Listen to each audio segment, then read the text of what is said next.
Hoje nós estamos no quarto domingo do Advento e há um texto que foi sugerido para a nossa reflexão nesta noite, que é o Salmo 24.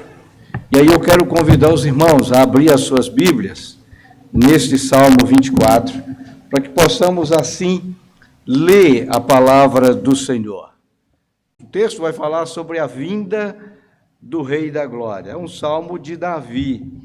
Diz assim: ao Senhor pertence a terra, tudo o que nela se contém, e o mundo e os que nele habitam. Fundou a ele sobre os mares, e sobre as correntes a estabeleceu. Quem subirá ao monte do Senhor? Quem há de permanecer no seu santo lugar?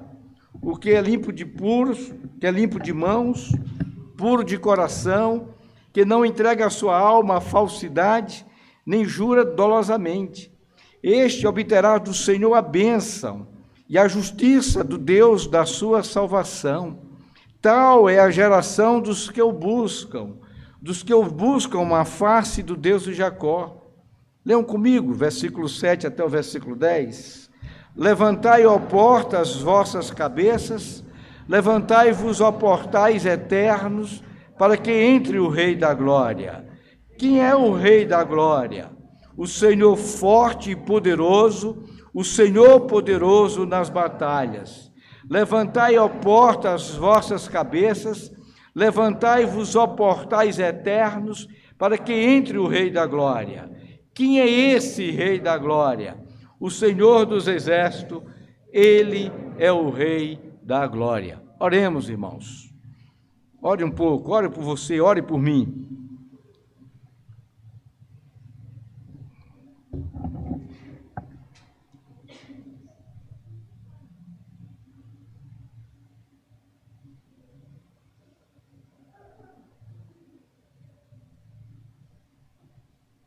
Senhor, na tua presença, nós nos encontramos, ó Deus, nesta noite, e rogamos a bênção do Senhor na exposição da tua palavra.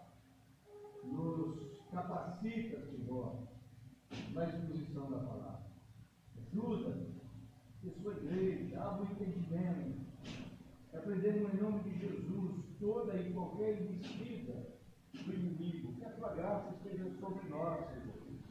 Nós pedimos isso porque sabemos que o Senhor Deus é poderoso para fazer infinitamente mais, muito mais daquilo que pedimos ou pensamos. É no nome de Jesus que nós oramos. Amém. O salmista Davi, ele exalta o Senhor Deus pela sua criação. Aí o Senhor pertence à terra, tudo o que nela se contém, o mundo e os que nele habitam. Ele declara que tudo o que existe pertence ao Senhor, pois Ele é o Criador de todas as coisas. Após isto, o salmista faz uma pergunta, num certo sentido retórica. Ele diz assim: quem poderá subir ao monte do Senhor? Quem poderá estar no seu santo lugar? Em seguida ele dá a resposta. Ele diz: aquele que tem mãos limpas, tem coração puro, que não recorre aos ídolos, nem jura por deuses falsos, ou seja, aqueles que foram santificados pela palavra de Deus, isto é, aquele cujo procedimento está de conformidade com os mandamentos do Senhor. Não podemos esperar ser herdeiros de Deus sem o aperfeiçoamento, sem santificação. Nós servimos a um Rei que é glorioso. Nada nem ninguém se compara ao nosso Deus em poder e glória. E a Bíblia diz que sem santificação nós não podemos contemplar a sua glória. O versículo 1 e 2, o salmista adora e reconhece que ele é o soberano por ter amor e compaixão à humanidade que cria tudo. Ele cria os céus, os mares, a terra, além de enviar o seu Filho O Emanuel, como foi cantado nesta noite, para a salvação de todo o pecado. E é com essas palavras podemos levantar a questão: se Ele é Senhor de tudo, quem poderá abordá-lo? A resposta está dentro de todos nós, porque somos criação dele e temos livre acesso de usufruir de todo o seu amor. Versículo 3 nos diz que aquele que for puro de coração e andar de conformidade com a lei do Senhor, terá a oportunidade de subir ao Monte Santo. Todos poderão ouvir o seu chamado, se aproximar dele. E aquele que o fizer, sabe que precisa estar purificado de pensamento, mas também de atitudes, para poder se prostrar diante do Rei da Glória. Quando Emanuel nasce naquela noite memorável, uma milícia de anjos celestiais aparece a uns pastores que guardavam os rebanhos, e eles deixam os seus rebanhos e dizem assim: vamos até Belém ver se de fato isso que aconteceu. Cerca de 2 anos após, os magos também chegam ali, encontram Jesus numa casa. Encontram Jesus numa casa e se prostam diante do Rei da Glória, do Emanuel, aquele bebezinho que não tinha um lugar para nascer, nasceu numa manjedoura. Aquela noite, a humanidade é profundamente marcada e dividida. E não é dividida entre antes de Cristo e depois de Cristo, mas é dividida entre aqueles que podem subir ao monte de Sião e aqueles que não subirão. Os versículos 4 e 5 responde à pergunta feita, refere a ações de pessoas, aqueles que voltam à sua postura para o interior purificado. Isso nos leva a uma questão crucial. Isso é arrependimento. Nós só podemos nos aproximar de Deus quando nós reconhecemos os nossos pecados, sabemos que não podemos fazer nada, nos arrependemos e nos aproximamos diante do Rei da Glória. O versículo 7 indica uma alerta para erguer as cabeças, porque ele está chegando. Ele aconselha a todos a ir buscar a sua glória para que se salvem, para que possam entrar na sua moradia com honra, e principalmente para adorar o Senhor com o seu merecimento.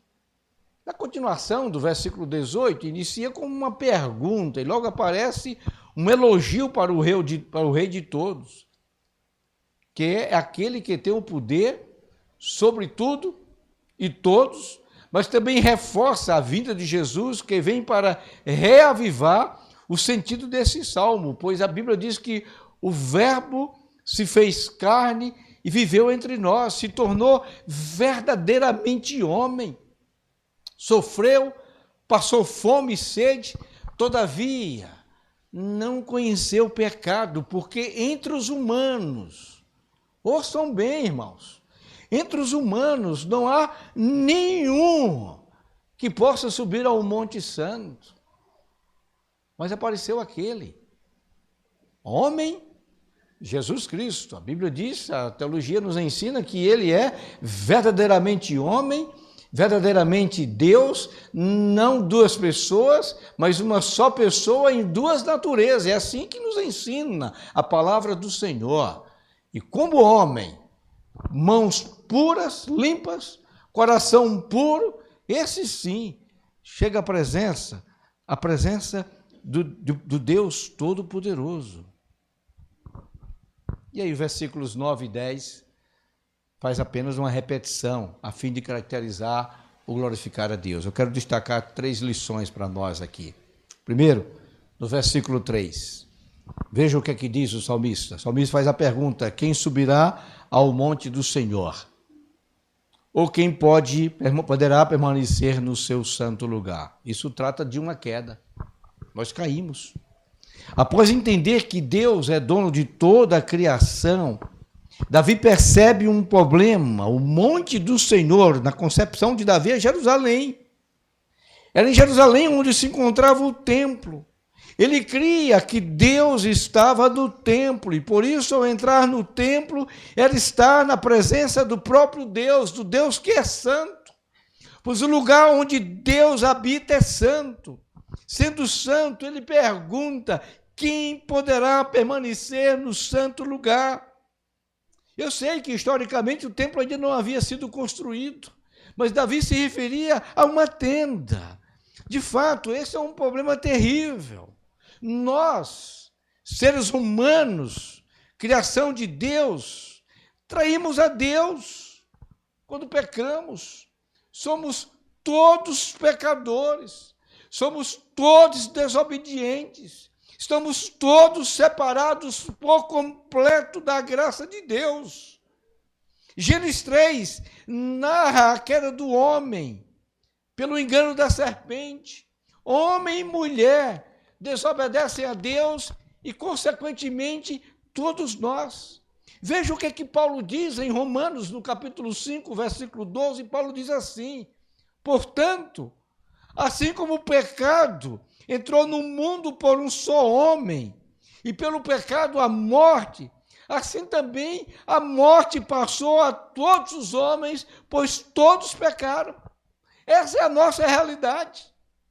Após a criação, caímos em desobediência. Vivemos no mundo de Deus como pecadores, alienados, sem Deus, caídos, debaixo da injustiça, separados de Deus, sem nenhuma esperança. Paulo diz que mortos nos nossos delitos e pecados, sem nenhuma condição de estar diante de um Deus que é santo. Por isso Davi olha e diz assim: quem irá permanecer no santo monte? Aí Davi dá a resposta: ninguém.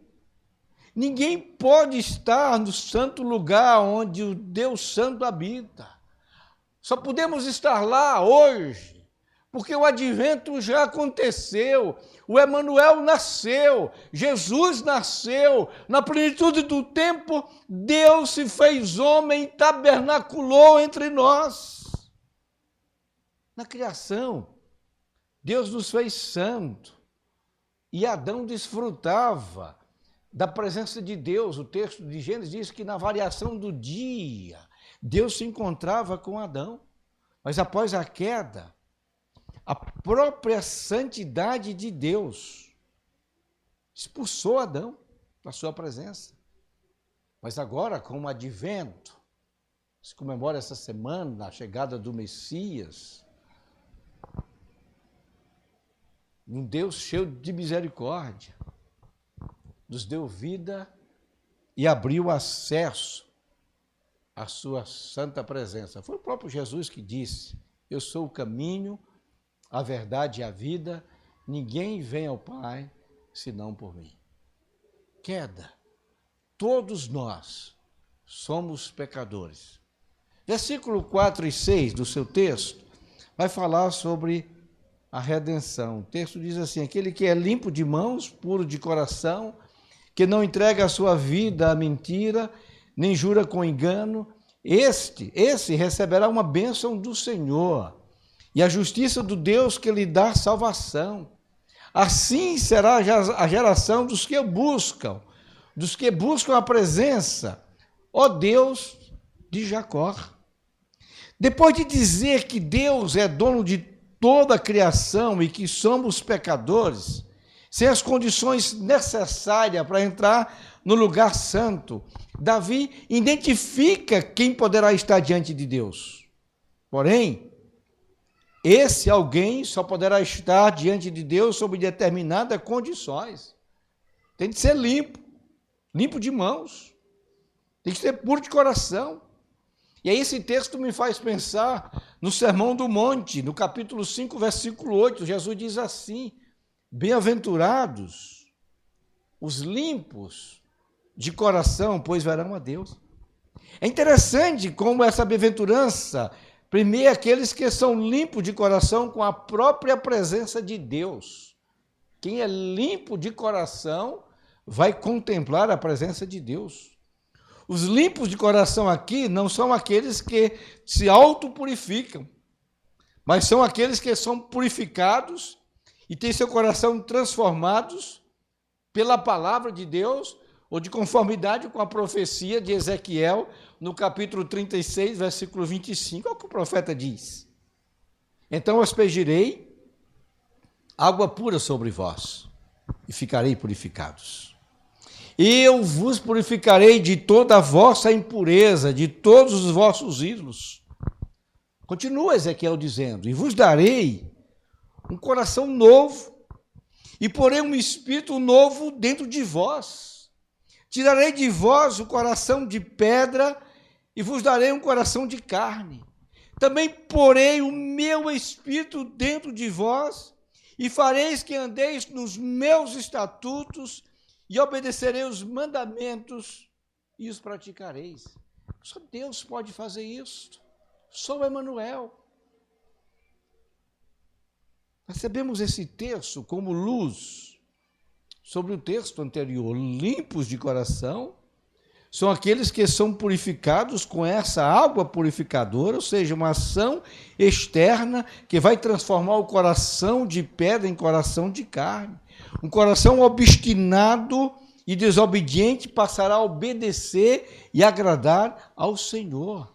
Limpos de mãos e puros de coração são aqueles que o Senhor prepara para que estejam diante de si. A estes, Deus regenera, Deus salva, e Deus coloca em condições de participarem da sua presença. Deus o coloca no Monte Santo, na sua presença. Mas Deus não apenas salva e prepara. É surpreendente que neste salmo seja inserida a imputação da justiça. E a justiça de Deus que lhe dá a salvação. Deus não só salva e prepara, mas Deus também nos justifica. E a palavra diz que, justificados por meio de Jesus Cristo, temos paz com Ele. Quem é o Deus que nos salva? Isso mesmo. Essa seria uma pergunta que nós poderíamos fazer. Quem é o Deus que nos salva? É Jesus Cristo, o Deus que nos salva. Veja o que é que o anjo diz a Maria, já lido nessa noite aqui na nossa liturgia. O anjo olha para Maria e diz assim, que ela dará luz a um filho, a quem dará o nome de quem? De Jesus. Por quê? Porque ele salvará seu povo dos seus pecados. Só Jesus. Algo que Lutero entendeu e por isso se deu todo o movimento da Reforma Protestante, foi a justificação pela fé. Jesus Cristo conquistou essa justificação, essa salvação na cruz. Muitas coisas Jesus Cristo conquistou na cruz para o seu povo. Uma das mais emocionantes foi a transação ali realizada. Cristo levou os meus, os teus, os nossos pecados e nos deu justiça, fazendo com que fôssemos vistos por Deus como filhos justos, inculpáveis. Ainda somos pecadores. Enquanto estivermos na carne, enquanto estivermos neste mundo, nós somos pecadores, mas Deus olha para você, Valdeci, e vê como justificado pela obra de Cristo. Isto é maravilha, isto é obra do Emanuel, do Deus conosco. Deus olha para esta igreja, Deus olha para esses irmãos que batizaram nesta noite, purificaram a sua vida. Vocês são pecadores, mas o Senhor olha e os vê justificados. É assim que afirma o versículo 5 do texto do Salmo. Recebemos a justiça do Deus que nos salva e assim poderemos habitar com Ele no santo lugar pela obra purificadora do Espírito Santo de Deus em nós. Esse é o povo que tem essa marca. Assim é a geração dos que buscam a tua presença. Portanto, a igreja precisava desejar viver em santidade para buscar a presença de Deus. Aqueles que buscam o Senhor foram os que foram purificados, regenerados, salvos pela graça, somente pela graça e justificados. Primeiro, nós caímos. A queda, nós caímos à semelhança de Adão. Segundo, o Senhor nos redimiu. O Emanuel veio na plenitude do tempo e nos redimiu. E os versículos 7 e 10 vai chegar a uma consumação. Nós já lemos esse salmo diversas vezes, eu já tinha lido e achei interessante tentar compreender esses versículos 7 e 10. Olha o que diz o texto. Você pode ler comigo? Todos comigo. Levantai, ó portas, vossas cabeças, levantai-vos entradas eternas, para que entre o Rei da Glória. Quem é o Rei da Glória? O Senhor forte e poderoso, o Senhor poderoso na batalha. Erguei-vos, ó portas, erguei-vos, ó entradas eternas, para que entre o Rei da Glória. Quem é esse Rei da Glória? O Senhor dos Exércitos. Ele é o Rei da Glória. Deus, ouçam bem, Deus é o dono de toda a criação. Os homens são pecadores. Os perdoados, regenerados e justificados são purificados e podem estar diante de Deus pela obra de Cristo. Só pela obra de Cristo. A Reforma Protestante veio exatamente para dizer que somente Cristo. Versículo 6, temos um colchete aqui, como se fizesse um interlúdio. Outras versões utilizam a expressão selar, outras faz uma pausa. Com isto, o Salmo ganha um novo ambiente. Existe aqui uma cisão entre o antes e o depois, entre a queda e a nossa redenção. Nesse ponto aqui, inicia uma espécie de doxologia, certo? Uma espécie de louvor. Jesus Cristo desceu à batalha, Paulo expressa isso lá em Filipenses, dizendo que Jesus Cristo assumiu a forma de servo, forma de homem, humilhou-se, sendo obediente até a morte e morte de cruz. Essa foi a batalha que Jesus enfrentou. Jesus deixou a sua glória, Jesus deixou o seu poder, o Emanuel veio aqui com um único propósito, para ser morto, para redimir o seu povo. Mas diz o texto de Paulo, e nos faz coro com isso que o salmista está dizendo, Deus também o exaltou com soberania.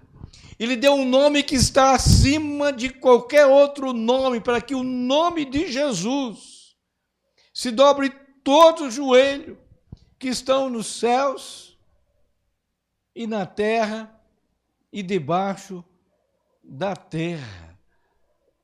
Aí o salmista usa a expressão assim, levantai, ó portas, as vossas cabeças, levantai portais eternos. É Jesus voltando para a presença de Deus, depois do seu tempo aqui, ele voltando para a presença de Deus, e os santos anjos, glorificando a ele pela sua obra, porque o que ele fez foi completo. Deus o exaltou. É o retorno da glória do Senhor Jesus Cristo. É como se fosse o salmista dizendo assim aos portais eternos, abram, expanda os seus limites, pois passará por aqui, o general vencedor, vitorioso, que jamais se viu tamanha glória, que entre agora nos portais eternos, o Rei da Glória. Você pode imaginar, você pode pensar no filme, aqueles filmes antigos, tem aqueles reis, as entradas triunfais dos reis humanos, com bandas, com clarins, com cornetas, com arautos, anunciando a majestade. É muito mais do que isso. É o Jesus que deixou sua glória, se fez um de nós, tabernaculou conosco, habitou entre nós, foi obediente até a morte de cruz, mas Deus o exaltou. É nesse espírito que entra o Rei da Glória. É com glória jamais vista no céu e na terra. É trazendo consigo um povo que ele comprou pelo precioso sangue, o seu sangue. Ele deu o seu sangue para redimir a mim e a você.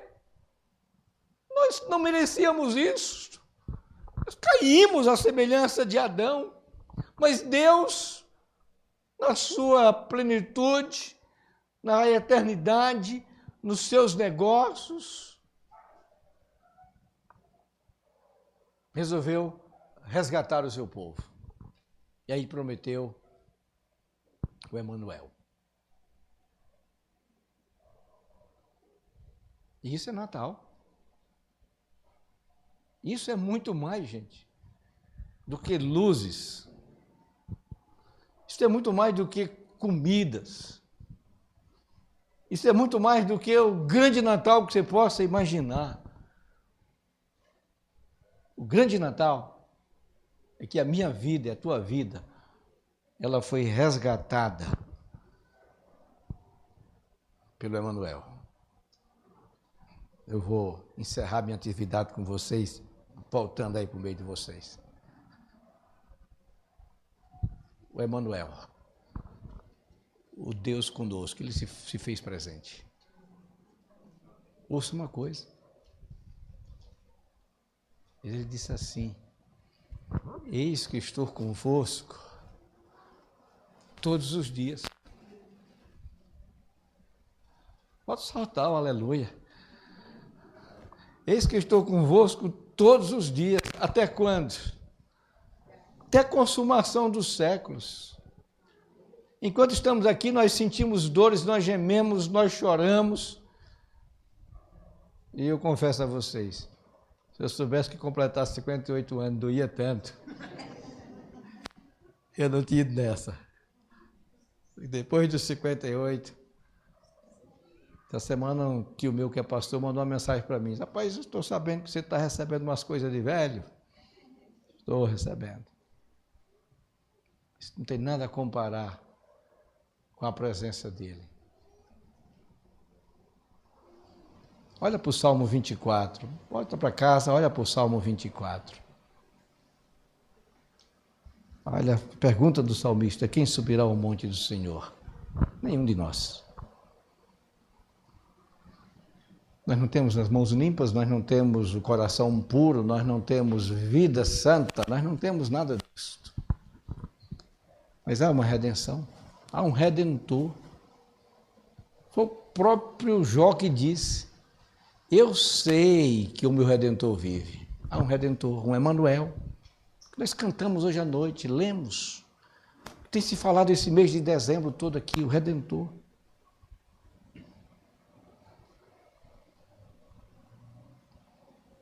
Exaltar o Rei da Glória. O Rei da Glória está vivo. E que Ele nos abençoe. Tenham todos uma feliz presença do Emanuel na tua vida e no teu lar. Esse é o Rei da Glória. Que Deus nos abençoe.